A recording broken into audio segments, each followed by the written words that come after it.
Bismillahirrahmanirrahim. Alhamdulillah. Allahumma salli ala Sayyidina Muhammad wa ala ali Sayyidina Muhammad, amma ba'd. Al-Majalisun Nabawiyah, malam ke-12. Malam ke-12 ini malam kelahiran Rasulullah sallallahu alaihi wasallam yang difatwakan oleh rata-rata masyayikhuna, terutama Syekhuna Imam Al-Hafidh Al-Musnid Al-Qutb Al-Habib Abdullah bin Abdul Qadir Al-Jilani.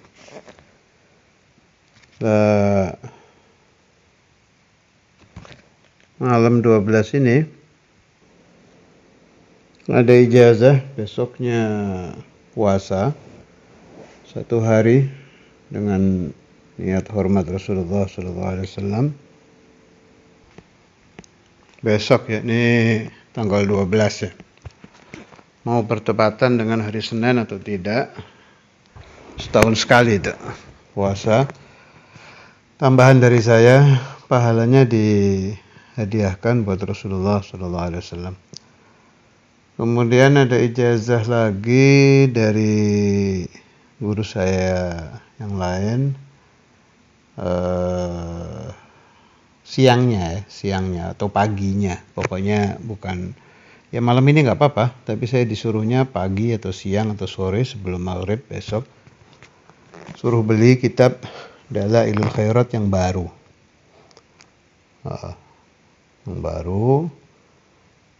dengan niat hormat kepada Rasulullah SAW. Otomatis ini buat pengamal dalail, buat orang yang memang ahli qiraah Dalailul Khairat.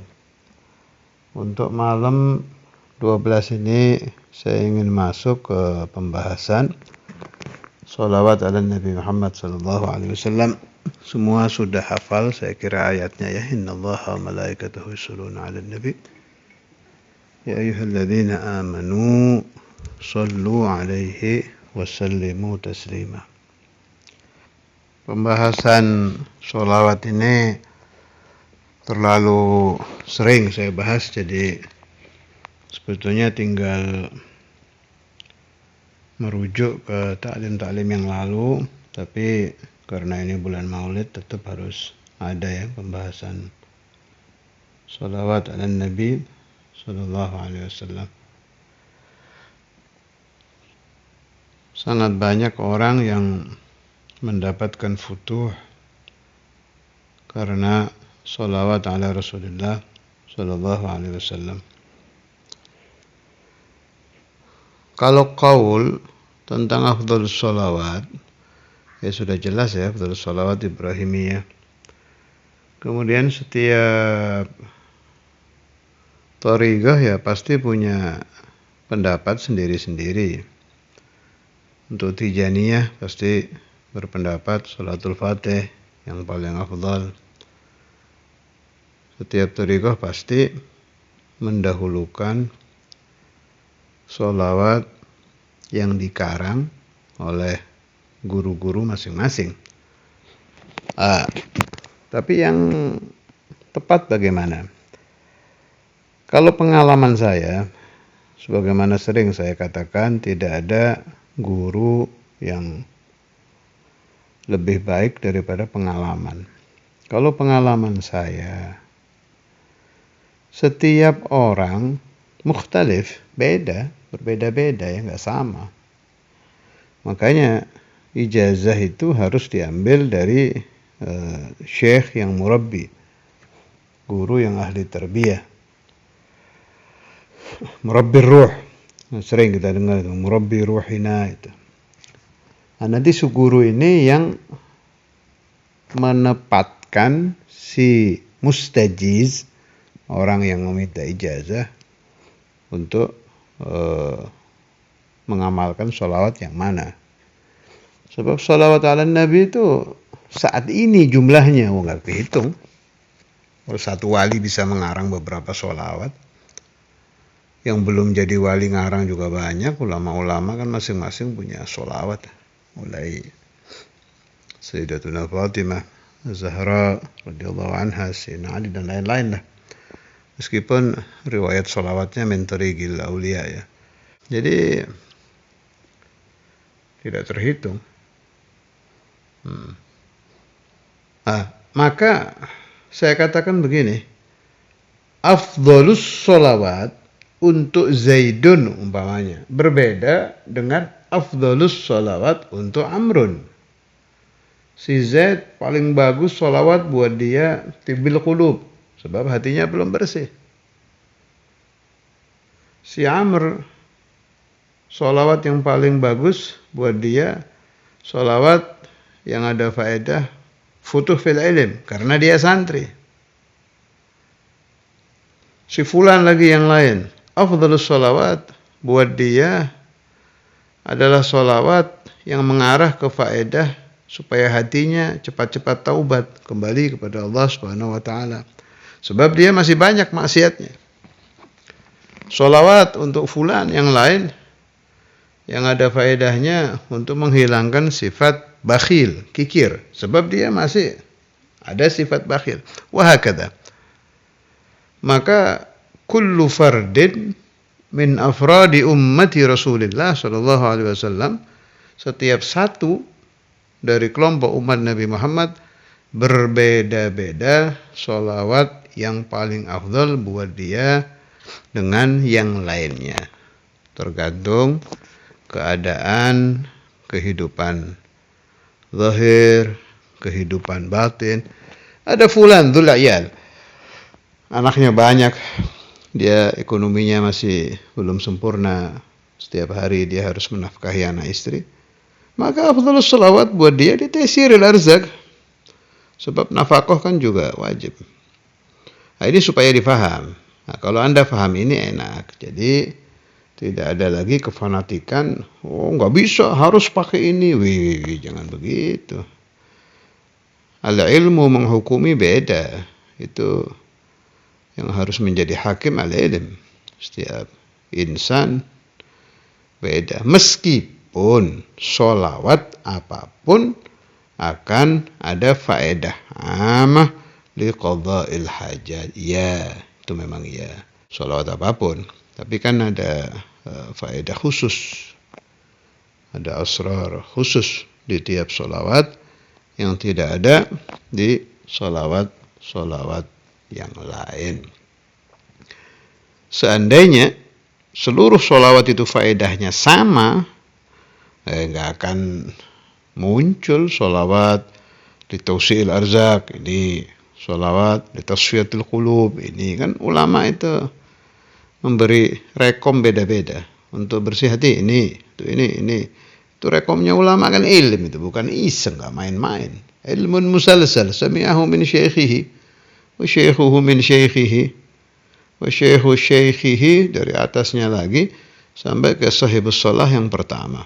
Itu fahmi dalam bab ini, dan insyaallah itu yang benar. Naam, afdhalus shalah 'alal itlaq shalawat ibrahimiyah. Sebab itu yang warid dari Rasulullah sallallahu alaihi wasallam.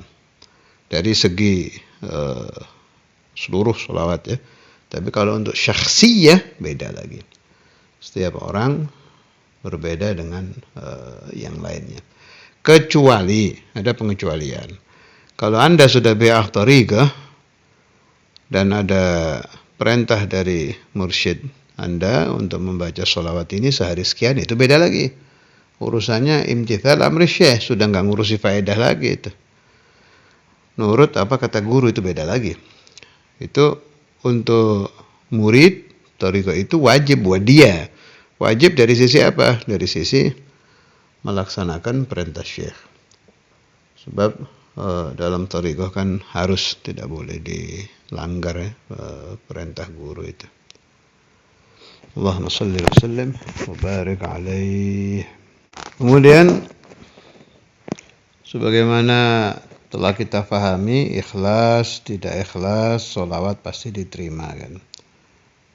Jami'ul a'mal bisa ditolak, bisa diterima, kecuali sholawat ala Nabi sallallahu alaihi wasallam.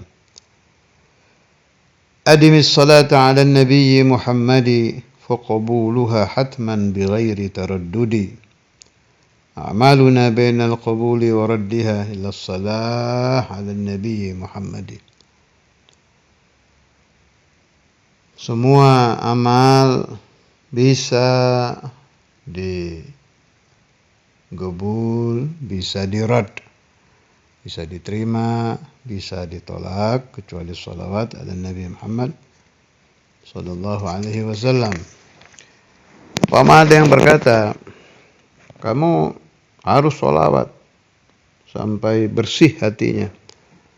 Kalau sudah bersih, boleh ibadah yang lain, salawatnya berhenti. Ya keliru itu. Nabi Allah Khadir itu kurang apa itu? Nabi Khadir itu kan dia bukan bersih lagi, Nabi ya maksum. Mengikuti pendapat beliau Nabi, beliau bersih, sangat bersih.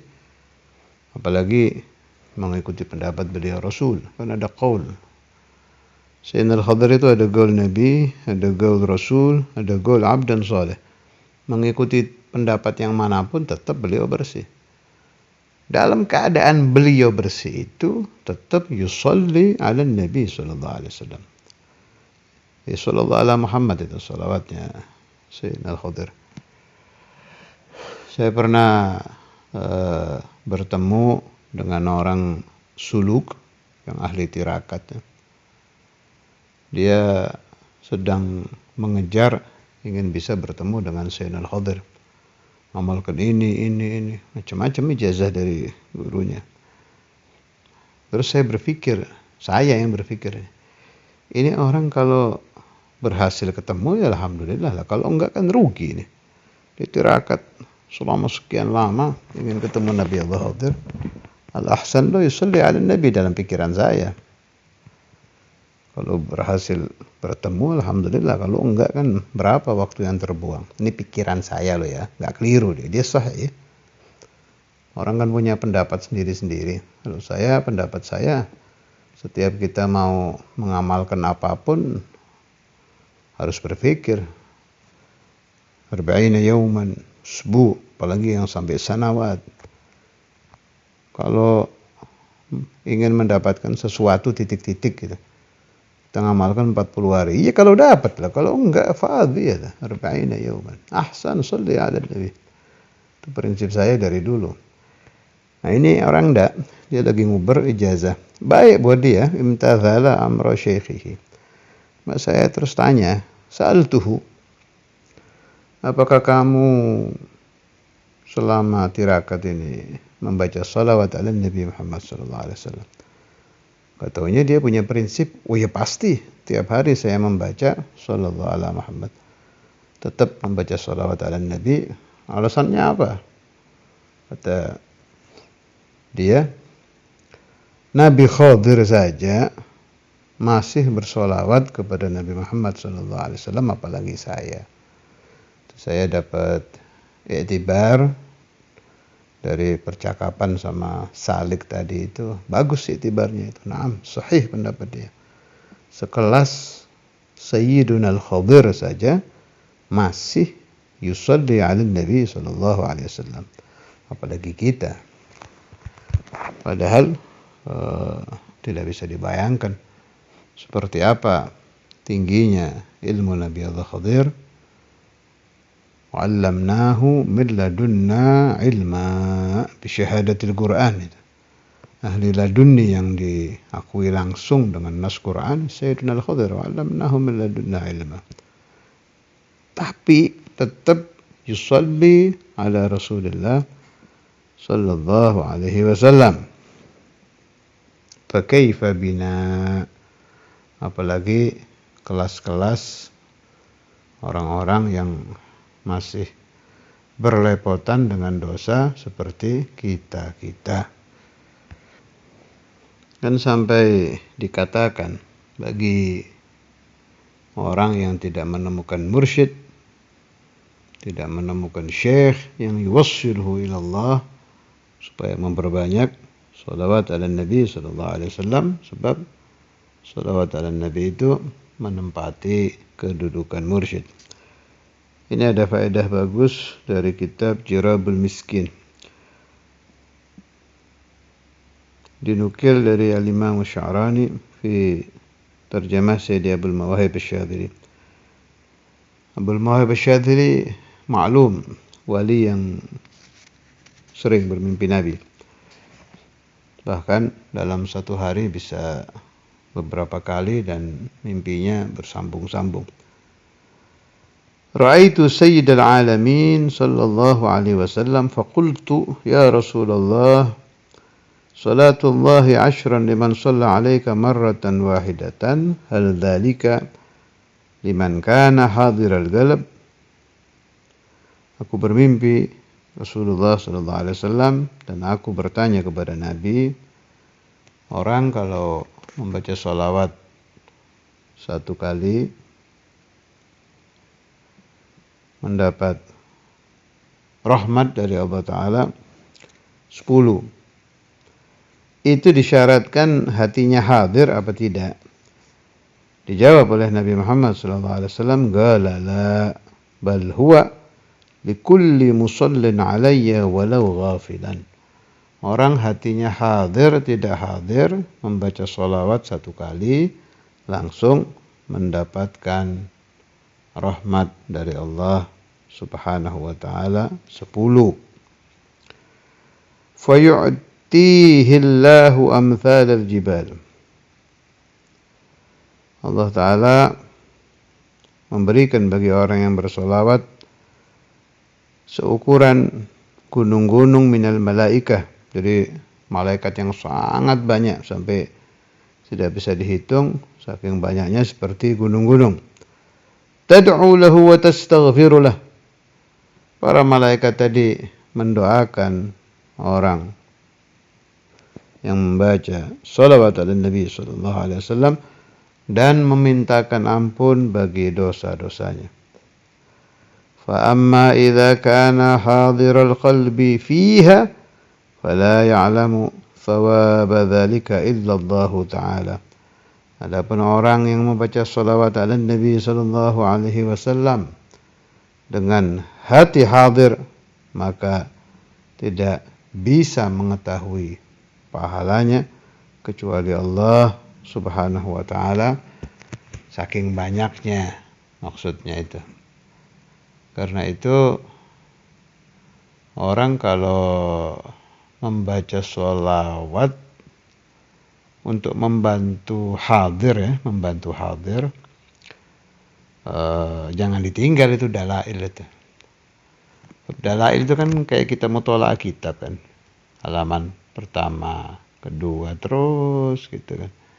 Bisa sambil direnungkan maknanya, itu membantu untuk kita hadir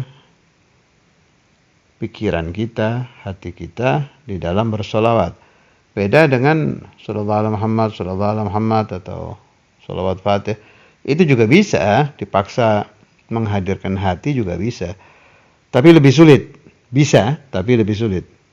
Yang ashal untuk menghadirkan hati bagi yang mengerti bahasa Arab, jelas ya, bagi yang mengerti bahasa Arab adalah kitab-kitab sholawat yang berbentuk kitab kayak dalail, kemudian burdah termasuk maulid, juga termasuk sholawat ala Nabi, mudhariyah, apa saja yang ada halamannya itu. Kemudian sholawat Al-Habib Al-Imam Al-Qutb Muhammad bin Tahir Haddad yang pakai hari itu. Yang paling mudah lagi untuk menghadirkan pikiran kita di dalam bersolawat adalah kitab Tafakkur wal I'tibar. Kalau itu memang sengaja dibuat untuk orang yang baca itu selain bersolawat juga nazar, tafakkur, i'tibar fi Rasulullah sallallahu alaihi wasallam. Tapi semua solawat bagus. Semua solawat kalau sudah turun pertolongan Allah Subhanahu wa ta'ala, akan mudah hati kita hadir di dalam membacanya, apalagi yang sudah mulai futuh. Kalau yang sudah mulai futuh, nanti Allah akan mengirim itu ingatan-ingatan tentang Nabi, pikiran-pikiran tentang Rasul sallallahu alaihi wasallam yang Anda sendiri heran, saya kok bisa mikir ke sini ya. Hada atharus salat ala Nabi. Makanya dibilang salawat itu pangkatnya pangkat murabbi. Kalau Anda sudah serius bersolawat, istiqamah bersolawat, rutin bersolawat, sampai berbuah itu solawat, belum kayak orang yang nanam padi, baru nanam, itu masih harus istiqamah dulu. Kalau sudah rutin istiqamah, ditambah bilangannya, ditambah khusyuknya, nanti berbuah. Saat bidayah berbuah, mulai berbuah itu datang itu. Setiap kita sholawat itu tahu-tahu ingat Nabi. Nanti tahu-tahu nangis, khusyuk. Ingat yang aneh, yang kayak dijalankan Tuhan. Kalau sudah seperti itu, cepat-cepat bersyukur kepada Allah Ta'ala. Itu mulai futuh itu, mulai terbuka. Salah ala Nabi SAW. Istagir, naikkan lagi angkanya. Kalau naik jangan terlalu banyak. Setiap kenaikan adat harus diistiqomahkan dulu 40 hari, baru naik lagi. Terus gitu. Nanti kerja tarbiyah sholawat ini akan terjadi di dalam kehidupan Anda. Apa tarbiyahnya? Tahu-tahu malas maksiat. Yang asalnya hubbud dunianya tinggi, tahu-tahu berkurang. Yang asalnya mutola'ah malas, tahu-tahu malasnya hilang. Yang asalnya tahajudnya berat, tahu-tahu gampang. Ini kerja tarbiyah ini.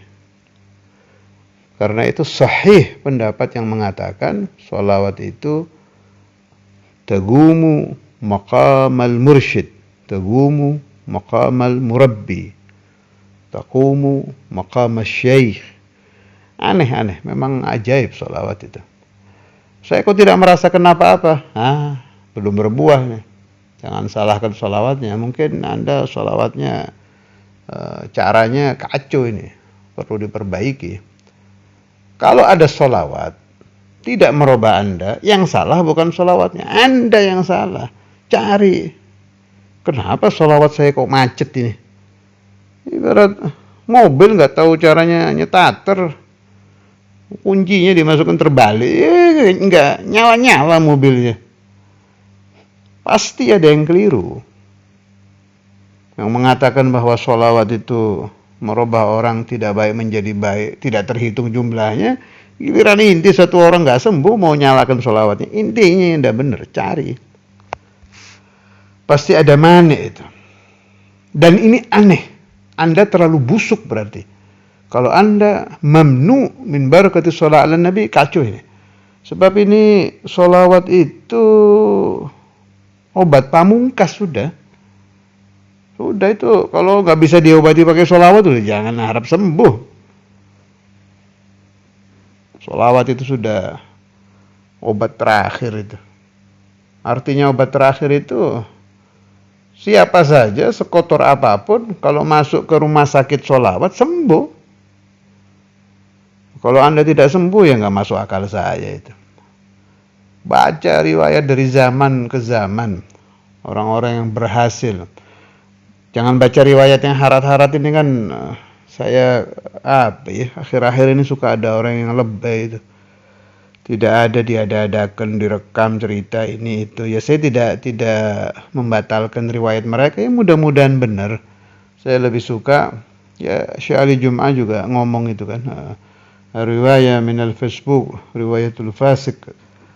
Itu jangan langsung diambil, kadang hanya aneh-aneh aja. Kalau saya ngambil riwayat urusan athar as-salah ala nabi ini jelas dari kitab para ulama, kitab para aulia, dan lisanul masyayikh yang saya percaya, serta sahabat-sahabat saya, orang-orang ahli suluk, ahli thariqah yang saya percaya, yang saya tahu sidiknya, betul-betul bisa diambil riwayatnya. Bukan orang yang yahanu cerita, enggak. Artinya kalau saya sudah bawa cerita, insya Allah sudah saya teliti itu, enggak ngawur saya. La arwi lakum riwayat yang masih diragukan, enggak, yang sudah benar-benar terjadi. Sebab saya tidak ingin riwayat dari saya orang mendengarnya ragu. Percuma kalau riwayat kita diragukan satu riwayat, nanti riwayat yang lain diragukan juga. Akhirnya at-ta'lim wa dakwah kan magtu, terputus jadinya. Jadi kembali kepada shalawat ala Nabi. Kalau ada orang yusalli wa yusallimu ala Rasulillah sallallahu alaihi wasallam, dia tidak berubah di dalam salah hidupnya, di dalam rezekinya, di dalam rumah tangganya, di dalam merubah kebusukan hatinya menjadi baik, jangan salahkan Nabi, jangan salahkan sholawat. Salahkan diri Anda sendiri. Teliti, nanti ketemu. Sambil meminta tolong kepada Allah Ta'ala. Kenapa sholawat saya tidak berfungsi ini? Ada apa ini? Saya bawa satu cerita. Ini yang cerita ke saya salah satu syekh yang mengijazai saya dalail. Almarhum. Rata-rata guru saya sudah meninggal ya. Tinggal 1, 2, berapa yang masih hidup. Ini ada gak nyampe 5 masyayikh yang di alamin dunia sekarang rata-rata udah meninggal. Yang masih hidup Allah Ta'ala amarhum sihha wa afiyah ila fawqil ilmi. Jadi dia cerita ada satu orang ngambil ijazah dalail ke beliau ini. Bininya tausi rizq, untuk meluaskan rezeki. Karena dia punya rumah tangga, punya anak ini, ada kewajiban maisha apa. Diijazah. Ijazah dalailul khairat pakai puasa. Itu diamalkan lama, nggak berubah maishahnya. Tidak berubah. Pakai puasa ini. Dan hatam tiap hari. Tidak berubah. Nah, untung ini orang baik. Tidak menyalahkan guru. Tidak menyalahkan dalail. Ziarah lagi ke guru saya. Ishtaki. Saya sudah ngamalkan dalail. Sekian lama kok nggak ada perubahan. Ditanya, niatnya apa? Ya saya niat biar dapat uang untuk keluarga. Akhirnya mikir guru saya itu. Terus dia, coba rubah niatnya. Kan di dalail, di cetakan yang biasa itu kan ada Al-Fatihata li ridha illahi ta'ala. Coba rubah niatnya. Jangan niat rizik, jangan niat fulus. Niat ini. Jadi rupanya guru saya melihat ada kurang ikhlas ini si orang ini. Coba jangan niat minta uang, niat itu aja. Al-Fatihata li ridha illahi ta'ala. Nurut ini. Pulang, dirubah niatnya. Bacaannya tetap 1 kali hatam tiap hari, tidak berubah. Ini perhatikan ya. Dengan niat langsung minta duit, ia 1 kali hatam. Setelah dia robah niatnya li ridha illahi ta'ala, untuk mendapatkan keridhaan Allah Ta'ala, ia 1 kali hatam. Begitu dirobah, li ridha illahi ta'ala, berapa minggu itu katanya ya. Rumahnya dari guru saya nggak terlalu jauh ini orang ini. Saya berapa minggu? Usbu'ain atau syahrain itu lupa saya. Pokoknya 2. Usbu'ain atau syahrain. Kelihatan sudah mulai punya kendaraan. Dilihat yang asalnya belum punya kendaraan jadi punya kendaraan. Oh.